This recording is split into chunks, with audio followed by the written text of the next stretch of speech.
तो हेलो दोस्तों, स्वागत है आप सभी का एक और बार हमारे चैनल पर स्मार्ट माइंड अर्निंग में।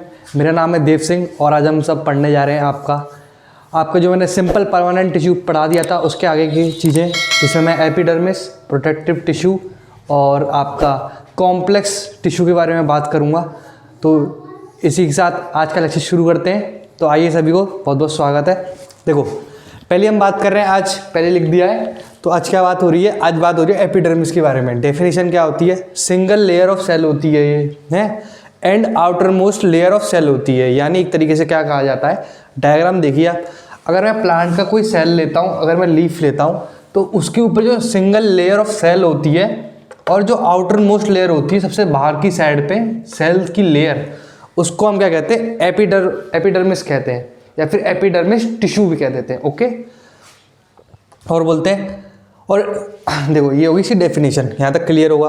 अब आते हैं कि इसका काम क्या होता है।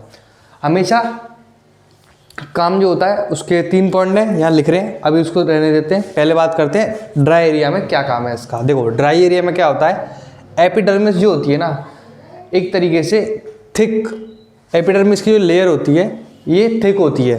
अच्छा, तो इससे क्या होता है कि ये वाटर प्रोटेक्शन से हेल्प करती है आपकी। और एक वाइट से आपने कभी कभी देखा होगा कि वाइट सी लेयर कैक्टस प्लांट में से निकलती है। वो कैसी होती है? वो वाटर रेजिस्टेंट एक सीक्रेटिंग वैक्सी लिक्विड होता है। जो वाटर रेजिस्टेंट होता है वो क्या करता है, इससे आउटर सरफेस पे छोड़ती है, जिससे क्या हो, पानी हवा में ना उड़ जाए। आपको मालूम ही होगा कि एक प्रोसेस होता है ट्रांसपिरेशन। देखो, ट्रांसपिरेशन बहुत आसान प्रोसेस है, आप पढ़ के आ चुके होंगे फोटोसिंथेसिस में कि ट्रांसपिरेशन कुछ नहीं है, it is a loss of water by the plant. यानी अगर मेरे प्लांट में पानी है और हीट की वजह से, इवेपोरेशन की वजह से वो पानी आउट कर जाता है, लॉस ऑफ वाटर हो जाता है, तो हम उसे ट्रांसपिरेशन कहते हैं। पर कैक्टस जैसे जो प्लांट होते हैं, इनको पानी मिलना बहुत मुश्किल होता है, तो इनके लिए पानी अपने पास रखना बहुत ज़्यादा हार्ड होता है। तो इसके लिए क्या करते हैं, ये अपने पास में जो एपिडर्मिस होती है उसको थिक कर लेते हैं और जो वाटर, एक लिक्विड निकालते हैं जो वाटर रेजिस्टेंट होता है, जिससे क्या हो, पानी अगर बाहर आउटर सरफेस पे आ भी जाए तो वो इवेपोरेट ना हो। अब मेन बात करते हैं एपिडर्मिस की, जो जनरली सारे प्लांटों में होती है। Help in prevent loss of water, ठीक है, पानी बचाने में काम आ गया। वो हमने इस ऊपर वाले एग्जाम्पल से देख लिया है। अगर कोई बोले help in prevent loss of water, या फिर लिख दो help in prevent of transpiration, ठीक है। और दूसरा फंक्शन क्या है इसका? Protection against mechanical injury. आपने कभी कभी देखा होगा कि क्या होता है कि जोर की हवा चलती है या फिर कुछ भी होता है, अगर वो प्लांट थोड़ा बहुत बेयर कर लेता है, वो आपकी किसकी वजह से होता है? एपिडर्मिस की वजह से होता है। क्यों? एपिडर्मिस कहीं ना कहीं हेल्प कर देता है कि अगर उसे कोई मैकेनिकल या एक्सटर्नल कोई भी चीज़ उसे हानि पहुंचा रही है या फिर तोड़ने की कोशिश कर रही है, तो उसे रोक के रखे। जैसे प्लांट है, मैंने सोचा कि इसको थोड़ा सा तोड़ देता हूँ, पर क्या होगा, अगर वो टूटता नहीं है या थोड़ा सा बेयर कर लेता है या फिर रह लेता है, रेस्ट कर लेता है, तो इसका मतलब क्या है, उसके अंदर एपिडर्मिस है और वो क्या कर रही है? प्रोटेक्शन कर रही है उसकी मैकेनिकल इंजरी से। थर्ड पार्ट पे आते हैं। थर्ड पार्ट क्या बोला है? Protection from parasitic fungi. अब आपने पहले क्लास में पढ़े चुके होंगे पैरासाइट और फंजाई, इसके बारे में बताने की ज़रूरत नहीं है। अगर बताने की ज़रूरत है तो आप लिख लेना, आपको गूगल भी करने पे मिल भी जाएगा। पैरासाइट कुछ नहीं होता है। पैरासाइट और होस्ट के बारे में आपको मालूम ही होगा।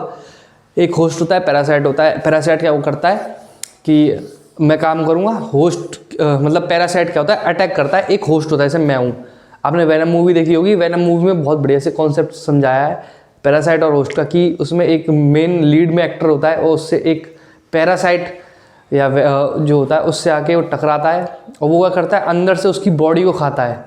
या फिर एक तरीके से कहें, वो उसके लिए पैरासाइट क्या करता है, पैरासाइट के लिए होस्ट खाना प्रोवाइड करता है। तो ऐसी पैरासाइट क्या करता है, पैरासाइट जब भी कुछ अटैक कर देगा ना प्लांट पे या फंगाई लग जाती है, तो वो उस अपने होस्ट को ही खाने लग जाते हैं, यानी होस्ट को ही बर्बाद करने लग जाते हैं।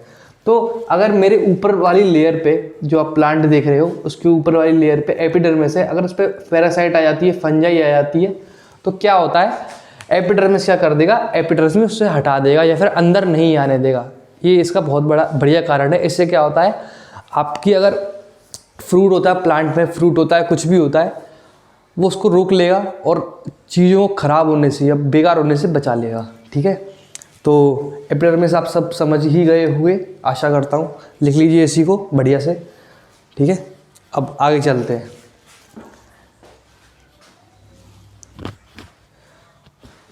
लिख लिया होगा, चलो।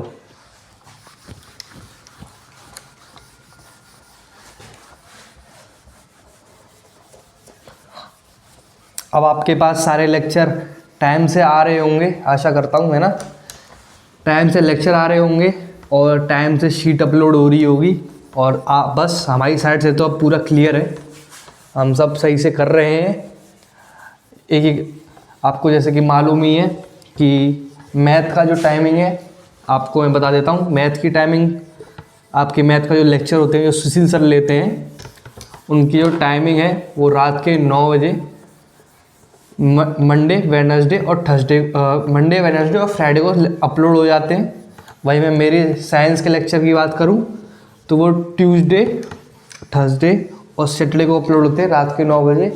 और मैं शीट की बात करूं तो शीट आपको हर चैप्टर के जो लास्ट लेक्चर होता है उसके नीचे कमेंट में या फिर डिस्क्रिप्शन बॉक्स में उसमें लिंक मिल जाएगी। आप वहाँ से जाके गूगल ड्राइव पे जाओ और उसे डाउनलोड करके सॉल्व करो, ठीक है। ये नए बच्चों के लिए था, जो नए बच्चे आ रहे हैं पढ़ने, ठीक है। अब आगे बात करते हैं किसकी, अपने नोट्स को ले लेते हैं स्टोमेटा की।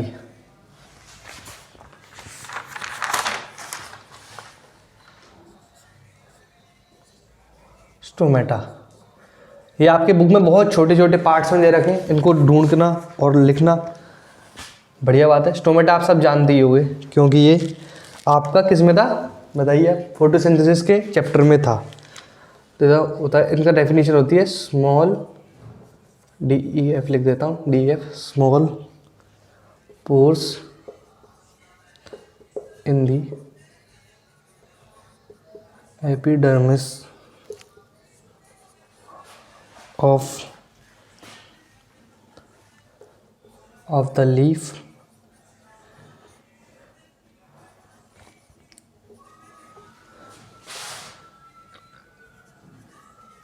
विच इज enclosed by, किसके द्वारा enclosed होता है, 2 किडनी शेप्ड सेल, और उनको हम क्या बोलते हैं, गार्ड सेल, ठीक है। अब इसका फंक्शन क्या होता है, देखो फंक्शन इसका होता है exchange of gas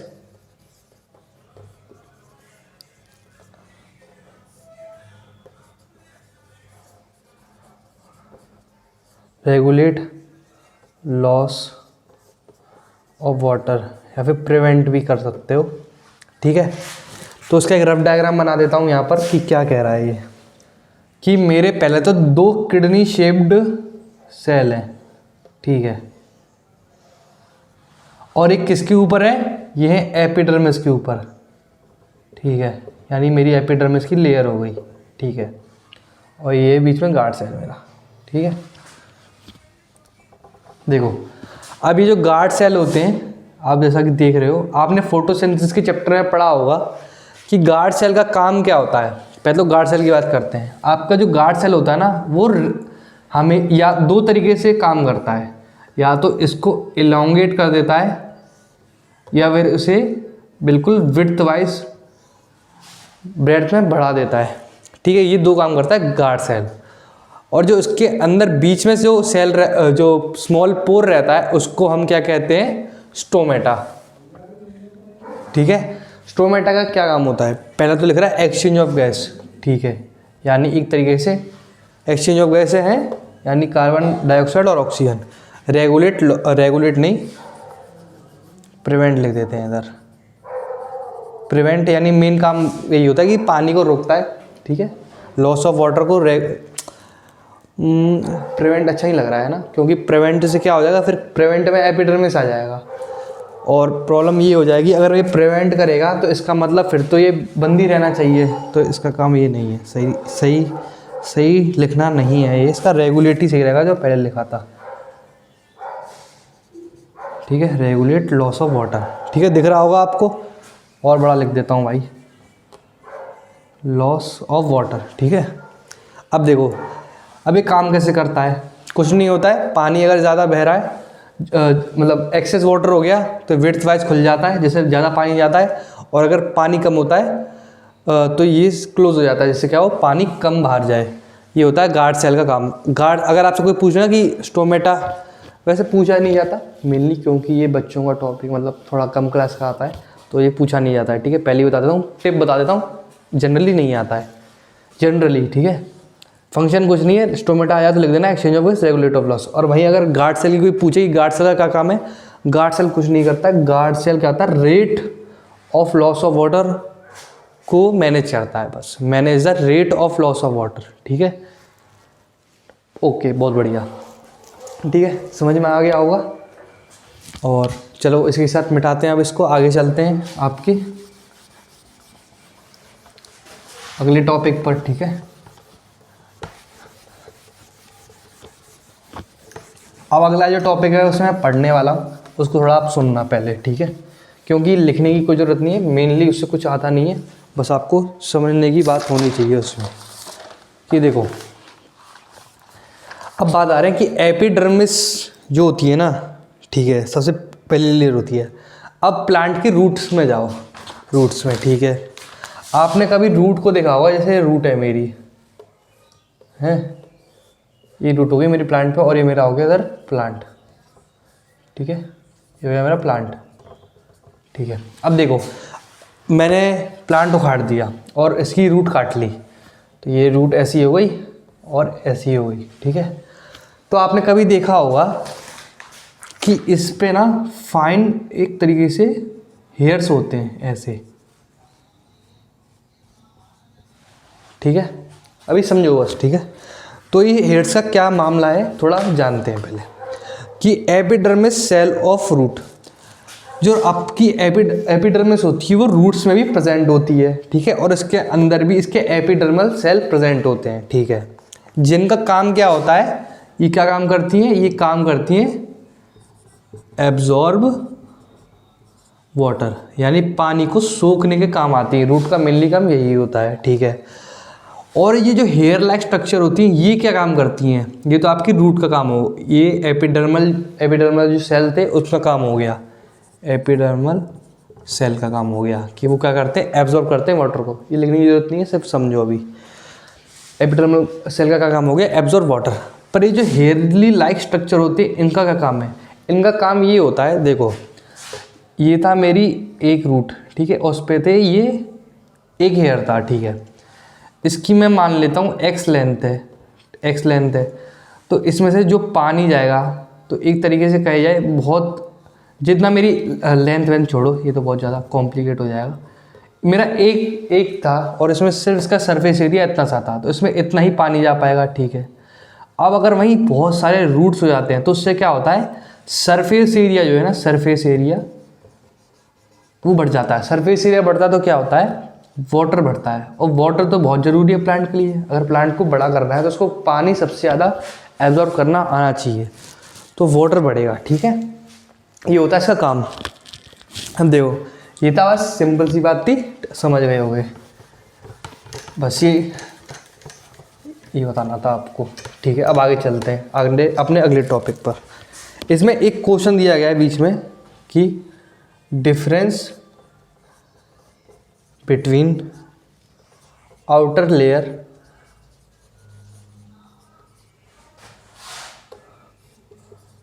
branch of tree versus क्या है, यंग स्टेम। अब एक तरीके से ये कह रहा है कि मेरे को एक ट्री दिया हुआ है, ये ट्री है और एक प्लांट है, ठीक है। तो ये पूछ रहा है मुझसे कि जो मेरा ट्री है और उसकी जो ये मेन बाहर की जो ट्रंक है, एक तरीके से इसे कहते हैं ट्रंक, और जो स्टेम है, इनकी आउटर लेयर में डिफरेंस क्या है, इनकी आउटर लेयर में डिफरेंस क्या है, आइए जानते हैं।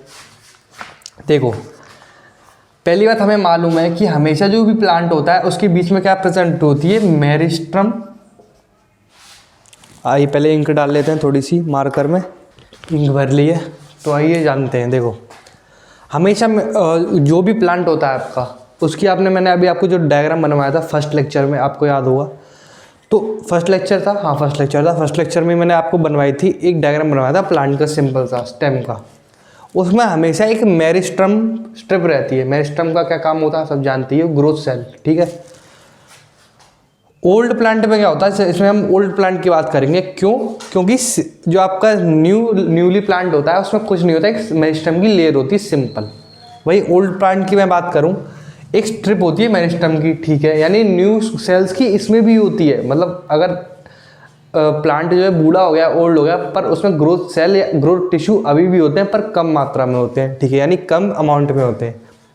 जो स्ट्रिप होती है वो कहाँ प्रेजेंट होती है? कॉर्टेक्स में होती है, ठीक है। अब कॉर्टेक्स की डेफिनेशन देखते हैं। कॉर्टेक्स एक ऐसा टिश्यू होता है जिसमें अनस्पेसिफाइड सेल्स होते हैं। अनस्पेसिफाइड सेल्स क्या है भैया, ये बताओ। अनस्पेसिफाइड सेल्स का मतलब क्या होता है? अनस्पेसिफाइड सेल का मतलब है ऐसे सेल जिनका काम अभी कोई डिफाइंड नहीं है, बस वो सेल है। मतलब उनका काम अभी ऐसा कोई नहीं कि उनका ग्रुप फॉर्म हो गया और वो एक कोई काम कर रहा है।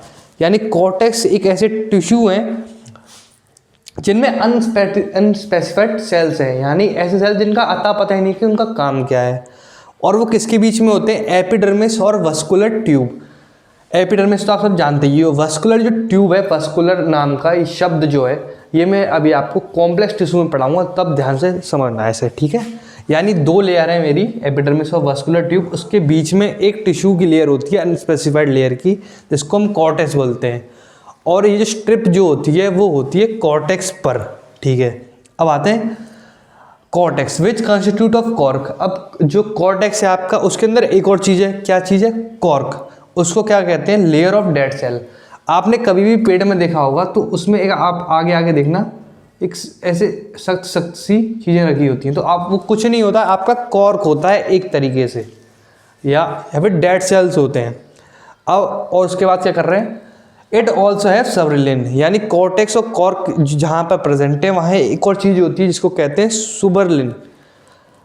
सुबेरिन, प्रोनाउंसिएशन गलत कर दिया मैंने, सुबेरिन, जो किस में हेल्प करती है? Prevent gas and water. यानी एक तरीके से आपका जब प्लांट डेड हो जाता है तो उसकी जो स्टेम होती है एक तरीके से हार्ड हो जाती है, और वो क्या करती है? प्रिवेंट करती है। मतलब वो एक तरीके से हो जाती है कि मैं अब हो गया ओल्ड, मेरे पे ना दौड़ा जा रहा ना भागा जा रहा, अब मेरे को अपने ना शांति से बैठने दो। यानी वो शांति से करती है, अपना कोई काम नहीं करती, एक प्रोटेक्टिव लेयर फॉर्म कर लेती है, जिसका काम ही यही होता है कि वो बाकी बाहर की चीज़ों से बचा के रखे, और अंदर इतना हार्ड सिस्टम बन जाता है। यानी आप देखिए, पहली एक प्लांट होता है, सिंपल सा प्लांट है, ठीक है, कुछ नहीं है, पर जैसे जैसे वो ओल्ड होता है ना, वो अपने बाहर एक आउटर लेयरिंग फॉर्म करते जाता है। ऐसे ही आजकल मैं बताना चाहूँगा कि छोटा बच्चा होता है कोई, उसी का एग्जाम्पल बहुत बढ़िया एग्जाम्पल है। छोटा बच्चा होता है कोई, छोटा बच्चा रोता है, पीटता है, जिद करता है बचपन में कि हमें ये दिलवाओ, हमें वो दिलवाओ। पर वहीं जब वो एक प्लांट के तरीके से देखा जाए, मतलब नाजुक होता है, अच्छा होता है, प्यारा होता है, पर जब वो बड़ा होता है उसका क्या होता है? आप वो एक देखना, अपने इमोशंस को थोड़ा कंट्रोल कर लेते हैं, एक तरीके से अपने इमोशंस को कंट्रोल कर लेते हैं, अपने को मेंटली स्ट्रॉन्ग बना लेते हैं। यानी एक तरीके से अपने आर पार आस पास एक प्रोटेक्टिव लेयर फॉर्म कर लेते हैं, पेड़ की तरह सख्त हो जाते हैं। यानी वो ऐसे बन जाते हैं कि हाँ चलो किसी ने कुछ बोला नहीं रोना। वहीं बचपन में क्या होता है? छोटे प्लांट की तरह रो लेते हैं। समझ रहे होगे आप मेरी बात, ठीक है। तो अब इसी के साथ इस टॉपिक को यहीं पर ख़त्म करते हैं, ठीक है। अब अगले टॉपिक पे चलते हैं, कॉम्प्लेक्स टिश्यूज़।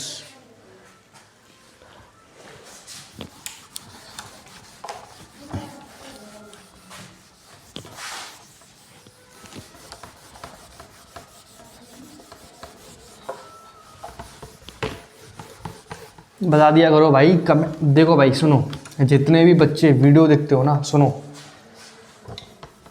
कमेंट में लिख के जाया करो भाई, थोड़ा बहुत, मतलब आप कमेंट करते हो ना, थोड़ा अच्छा लगता है कि भाई आज का लेक्चर अच्छा था, नहीं था, ये समझ में नहीं आया, वो समझ नहीं आया, आपकी ये बात अच्छी नहीं लगी, वो अच्छी नहीं लगी, वैसे बात क्या अच्छी नहीं, क्या बात बुरी नहीं, हम तो वैसे ही पढ़ाते हैं, ठीक है। अब आपको बुरा अच्छा लगे क्या है फिर,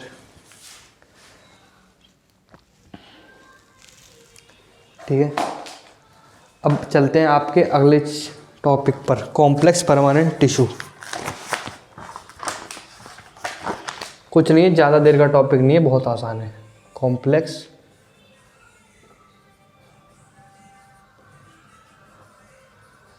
permanent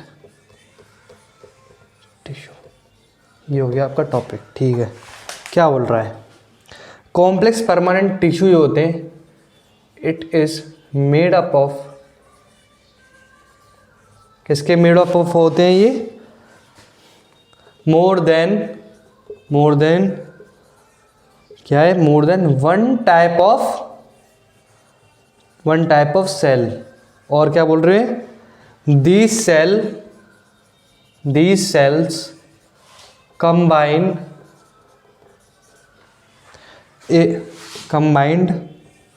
and perform a common function। अच्छा, बहुत बढ़िया डेफिनेशन है, बहुत जोर की डेफिनेशन है, इससे आप सीख भी ले सकते हो। कैसे? देखो, इसमें क्या होता है, कॉम्प्लेक्स परमानेंट टिश्यू में आप देखो एक तरीके के सेल नहीं होते। वहीं मैं बात करता हूँ सिंपल परमानेंट जो टिश्यू थे आपके, क्या था उनमें? अब मैं पेरेन्काइमा की बात करता हूँ। आपने देखा होगा पेरेन्काइमा सिंपल परमानेंट टिश्यू था, उसमें क्या था? सिर्फ परमानेंट सेल प्रेजेंट थे जो क्या कर सकते थे? अपनी शेप साइज चेंज नहीं कर सकते थे। पर इसमें क्या है? Made up of more than one type of cell, यानी जरूरी नहीं है कि वो परमानेंट सेल ही प्रेजेंट हो, उसमें कई तरीके लिविंग सेल्स भी हो सकते हैं। ठीक है, तो एक तरीके से ये बताना चाह रहा है कि ज़रूरी नहीं है जैसा नाम हो वैसा काम हो, कभी कभी नाम से भी धोखा खा जाते हैं लोग। ठीक है, तो it is made up of more than one type, और these cells are combined form a common function. यानी एक तरीके से आप ये देखो, ये सेल अलग अलग टाइप के होते हैं तो भी एक साथ मिलकर ये एक तरीके का फंक्शन परफॉर्म करते हैं। क्यों करते हैं? डेफिनेशन है भाई, क्योंकि टिश्यू में मैंने आपको क्या डेफिनेशन बताई थी? सेल के ग्रुप फॉर्म होता है और एक मेन फंक्शन को परफॉर्म करता है। तो ऐसे ही इसमें ये हो गया कि more than one type of cell है, ये इसकी विशेषता है, और ये क्या करते हैं? काम करते हैं, फंक्शन करते हैं। ठीक है, कॉमन फंक्शन। अब टाइप्स पे आते हैं, टाइप्स ऑफ CPT यानी कॉम्प्लेक्स परमानेंट टिश्यू। ठीक है, यही है। ठीक है, मैं कभी कभी शॉर्ट में लिख देता हूँ तो भाई समझ जाया करो। ठीक है, फर्स्ट टाइप होता है इसका जाइलम। ठीक है, और सेकंड होता है फाइलम। भाई मैं तो ऐसे ही पढ़ता हूँ, मैंने सुना है कि इसका कुछ और प्रोनाउंसिएशन होता है। ठीक है, आप देख लेना अपने हिसाब से। दोनों के आगे एरो लगा दो, एक चीज़ लिखो जो मैं लिख रहा हूँ। ठीक है, बोथ आर कंडक्टिंग टिश्यू। और क्या बोल रहा है? Tissue and they have vascular bundle. ठीक है, डेफिनेशन देखो, both are conducting tissue and they have vascular bundle. ठीक है, कंडक्टिंग टिश्यू का इसमें मतलब क्या है? कंडक्टिंग नाम आ गया तो पहले बात तो नाम को देखा करो। कंडक्टिंग का मतलब ही ये होता है कि मेरे पास अगर कोई चीज़ है, मैं उसको फ्लो करवा दूँ। मैं हूँ यहाँ खड़ा हूँ, ठीक है, अब मेरे पास कोई मेरे को चीज़ दे रहा है, मेरा दोस्त उधर खड़ा है और एक कोई चीज़ और उधर खड़ी है, जैसे मेरी मित्र कोई खड़ी है। ठीक है, मित्र कोई खड़ी है या खड़ा है। ठीक है, अपने हिसाब से जान लेना। अब उसने मेरे को क्या दिया? ये कॉपी दी। तो मेरा अगर मैं कंडक्टिंग हूँ तो मैं क्या करूँगा? कॉपी ली, पास। ठीक है, ये कंडक्टिंग, ये होती कंडक्टिंग। और टिश्यू यानी एक तरीके से अगर है ये ऐसा टिश्यू है, उसके पास कोई भी चीज़ आएगी वो पास ऑन कर देगा। ठीक है, और and they have vascular bundle. अब वस्कुलर बंडल की बात सुनो, वस्कुलर बंडल की डेफिनेशन देखो। वस्कुलर बंडल कुछ नहीं होता है, वस्कुलर बंडल का काम इतना होता है बस कि काम आता है ट्रांसपोर्ट में। बस आप बुक में देखोगे, बुक में डेफिनेशन भी देखोगे, उसमें वस्कुलर बंडल का बस इतना सा काम दे रखा है कि ये ऐसे टाइप की कुछ चीज़ होती है, होल्स टाइप की जिस है, और ये क्या काम करती है? आपका खाना को ट्रांसपोर्ट या पानी को ट्रांसपोर्ट करने में हेल्प करती है। ठीक है, ये होती है वस्कुलर बंडल का। यानी एक तरीके से अगर मैं कहूँ तो मेरा जो अभी मैंने आपको बोला था ना कि बाद में डेफिनेशन बताऊंगा, तो वस्कुलर की मतलब यही है कि एक ऐसे पाइप्स होते हैं जिनके अंदर से क्या होता है, खाना पास होता है। ठीक है, ये होते हैं वस्कुलर बंडल्स। बंडल की तरह ये एक दूसरे में अरेंज्ड होते हैं। ठीक है,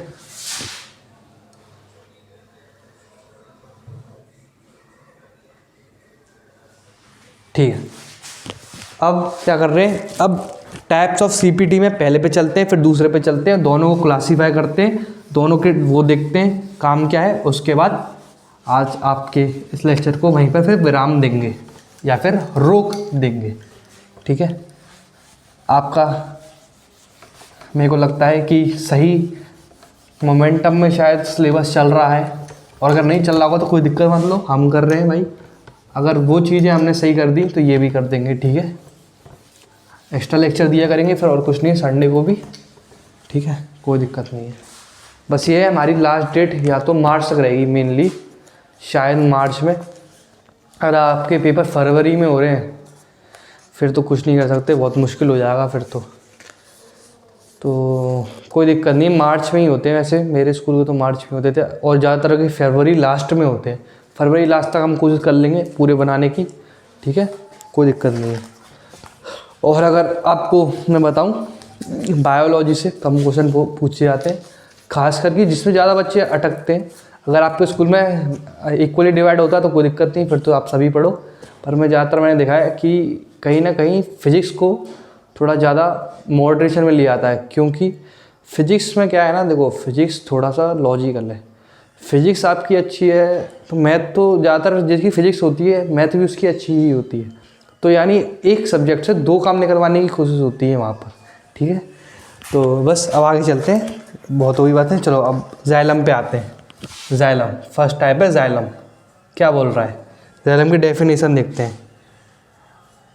डेफिनेशन कुछ नहीं है, बस इसमें ये दे रखा है आपकी बुक में कि ये क्या है, it is made up of ट्रेशीट्स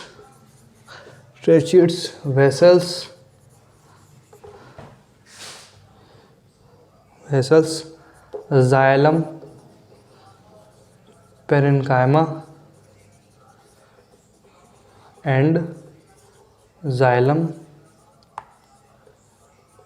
fibre.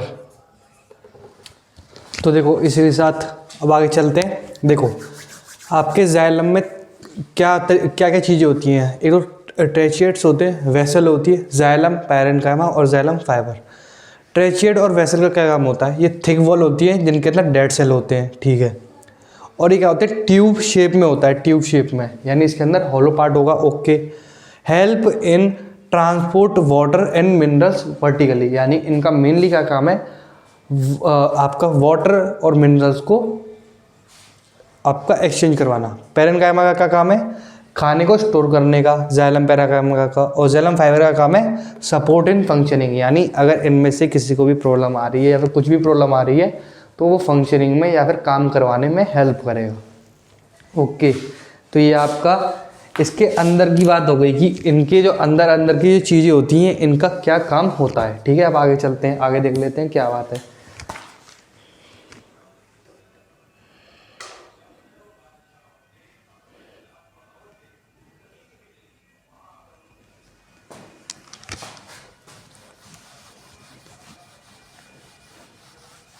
यानी अगर एक तरीके से कोई आपसे पूछेगा कि जाइलम का क्या काम है, तो बोल देना stores food and transport waters and minerals. ठीक है, अब आते हैं आपके आज के टॉपिक पर, या फिर आज के टॉपिक के लास्ट पार्ट पर, है ना। हाँ ये सही है। कभी कभी में क्या होता है ना, अब मेरे साथ बहुत होता है भाई ये, कि मैं कुछ बोलना कुछ और चाहता हूँ, निकल कुछ और जाती है। ठीक है, अब आते हैं फाइलम पे। फाइलम क्या है, made up of sieve cells, sieve tubes, companion cell, phloem fiber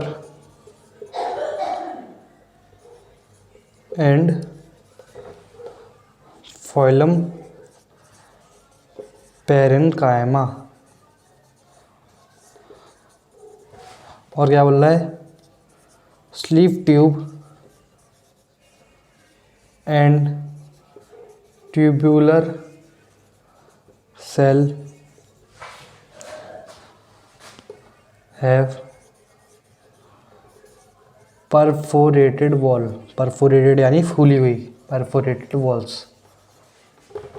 ठीक है, सही नहीं दिख रहा क्या, बता दो भाई, मेरे को तो सही लग रहा है। फोइलम फाइबर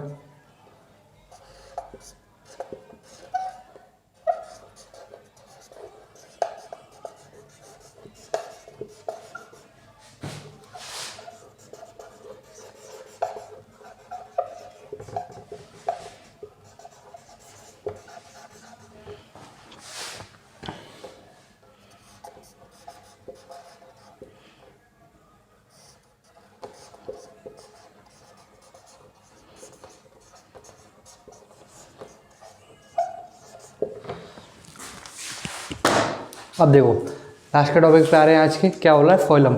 फोइलम क्या होता है आपका, फोइलम पांच चीज़ों का होता है, सॉरी।